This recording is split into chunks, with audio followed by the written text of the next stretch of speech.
नमस्कार Odisha job net रे पुणी थे स्वागत।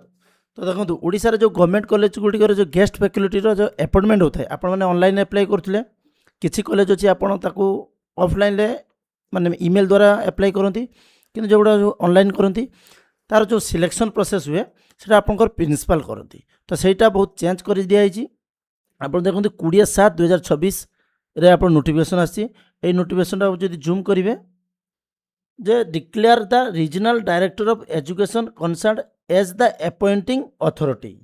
तो आगुरी जो प्रिंसिपल जो थिले आपंकर group B group C group D post जो थिले गवर्नमेंट कॉलेज रे सेटा बर्तमान अपॉइंटिंग अथॉरिटी किए हेले रीजनल डायरेक्टर ऑफ एजुकेशन।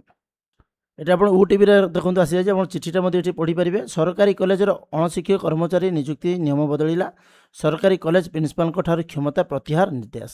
ଏଣିକି ଆଞ୍ଚଳିକ ଶିକ୍ଷା ନିର୍ଦ୍ଦେଶକ ଏସବୁର ନିଯୁକ୍ତିର ମୁଖ୍ୟ ରହିବେ। ଚିଠିଟା ବି ଆପଣ ଏଠି ଦେଖିପାରୁଥିବେ। 20/7/2026 ଚିଠିଟି ଅଛି।